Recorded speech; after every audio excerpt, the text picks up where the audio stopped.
was an industrial designer, but mostly a social engineer. He lived through the Great Depression in 1929 and came out of it thinking that there were still goods in store windows, things in cars and car lots, but people just didn't have the money to buy things. So he realized it was the rules of the game that we play by that were so screwed up. And from when he was very young, he set out to find an alternative social design to take care of the problems that we have today.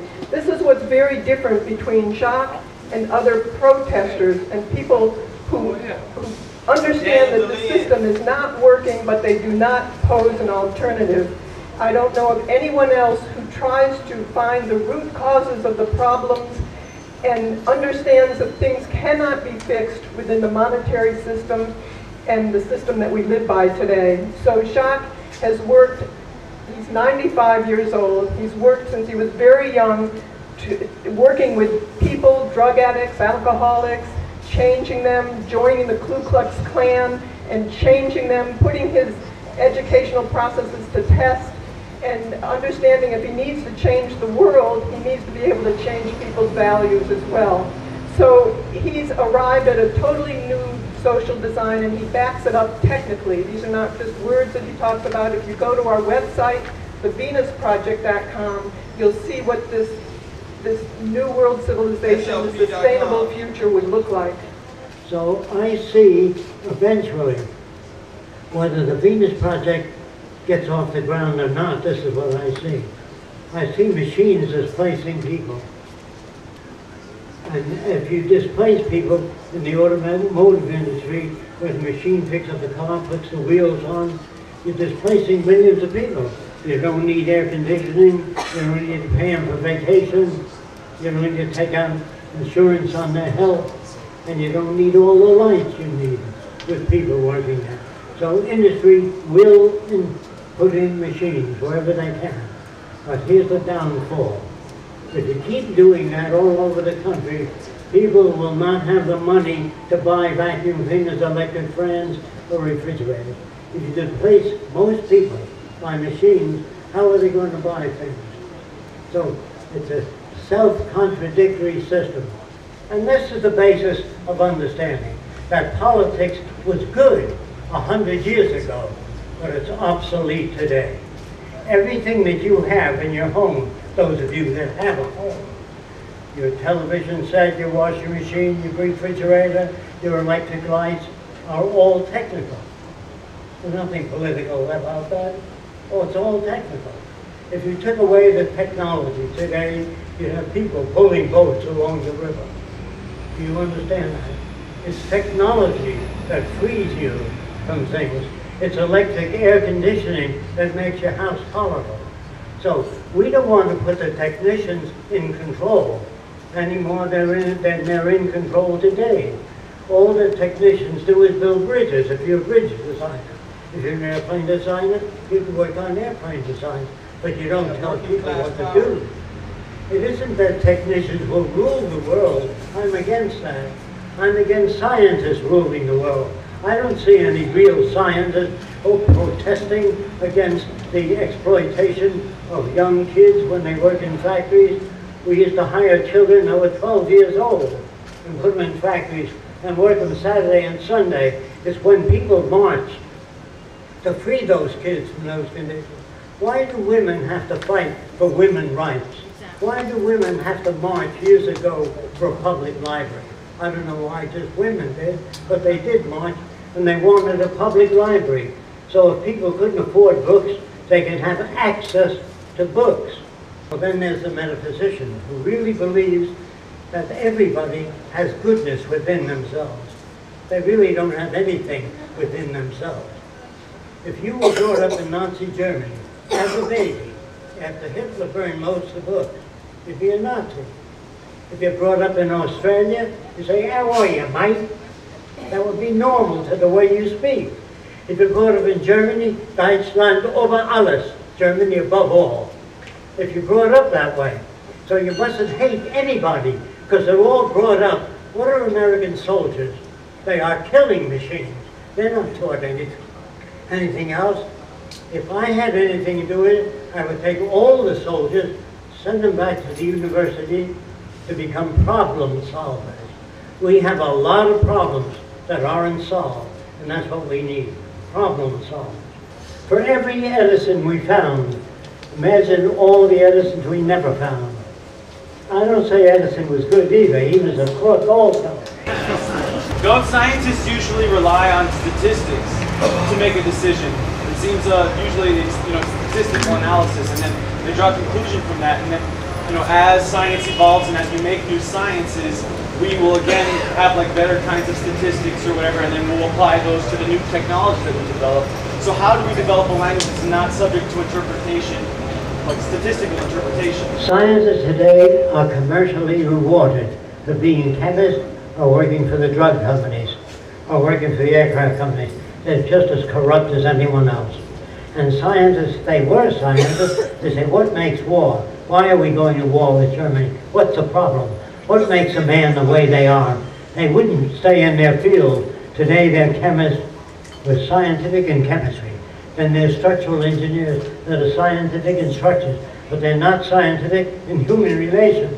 They know nothing about, or little about human behavior. So I'm saying there's no such thing as a scientist yet. Otherwise they'd be out here in the protest. Do you understand? I'm not talking about a world managed by scientists. I'm a world managed by scientific method. That means first you do a survey of Texas. How much arable land do you have? How much water do you have underground? After you do that survey, you can estimate how big a city can be built in that region. If it doesn't have the resources, it won't work. If you have a population far above 7 billion, there will not be enough food to go around, and there's going to be territorial disputes. Territorial disputes are not made by bad people, or fascists, or communists, or socialists, or free enterprises. They're made by social conditions called the march of events. In other words, if a meteor were coming toward the earth, I can assure you that all nations would stop their armies and navies and share ideas with one another to try to divert that meteor away from the earth. Not because they're good, but because they're all threatened. All nations will join together on any common threat if they realize it. Yes.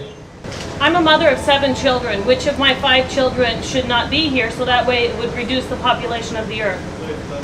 Well, all I can say, if you want a world without war, without hunger, without poverty, it has to be in accordance with the carrying capacity of the Earth's resources. If you go beyond that, you're going to have trouble. Do you understand what I'm saying? It seems to me what you're saying is that you want fewer people, but who are you to designate who the people that should and should not be here? No, he's not saying that at all. I'm asking for clarification. You have to listen and know more about this system. What he's proposing is a system based on the methods of science to produce abundance for everyone in the quickest time without polluting the earth. He's talking about a system based on the well-being of people and the environment. He's talking about a system that does not use money. As long as you use money, you'll have corruption, greed, crime, embezzlement. So he's trying to get rid of the root causes of the problem. We have enough goods and resources to take care of the entire population and even more if we use it wisely. But what we're doing today, we're doing mass killings by starvation, and we're against that. We're saying we have enough resources. If we use science and technology to the best of our ability without the monetary system to feed, house, and clothe everyone on earth, we can do that today. That's what he's talking about.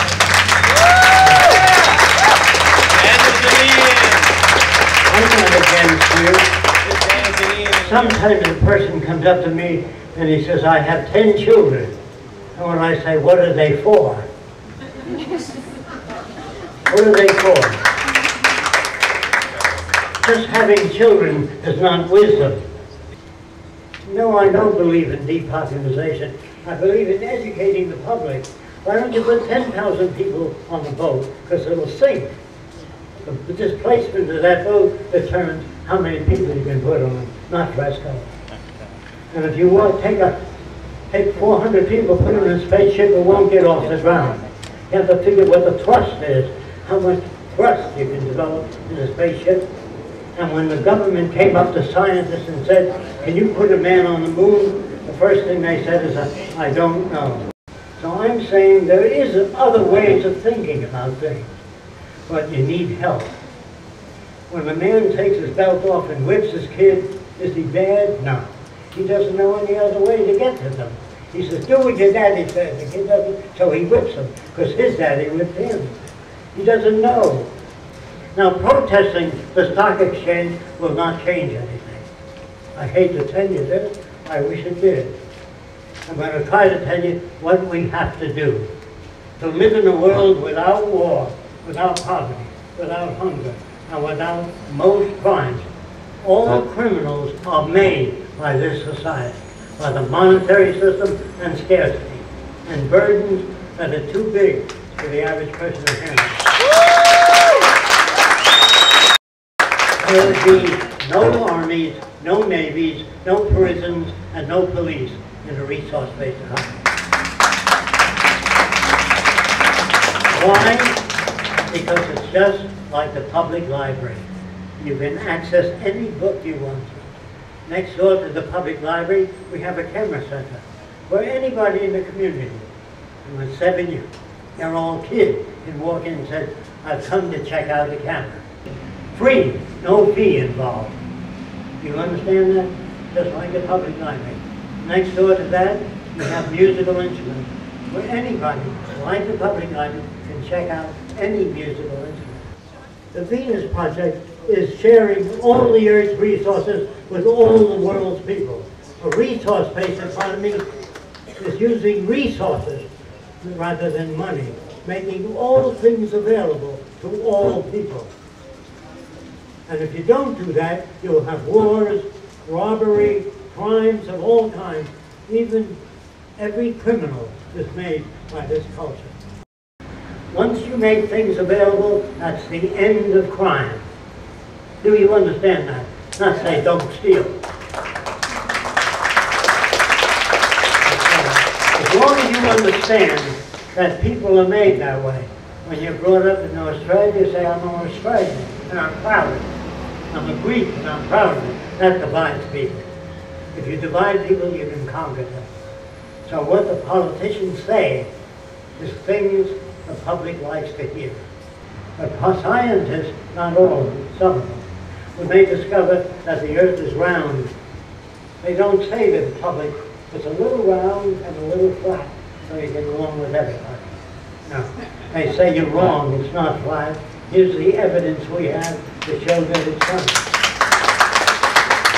And what you have to do is change people. We built everything ourselves, put in all the windows, we built the doors, we built over 400 models of the future. We didn't have any outside capital to do that. I had a full-time job. In order to support that, I put all the money towards that. We put all the money that we made in the Venus Project towards that as well. Anybody knows us, we work 7 days a week on promoting this direction. So we do have a nonprofit organization now. We are collecting donations for a major motion picture that we want to do to show what life in a resource-based economy would be like. And we live in the monetary system because we are working towards a resource-based economy. The county does not say, you're doing a great job, you don't have to pay taxes. Thank you. Thank you for answering.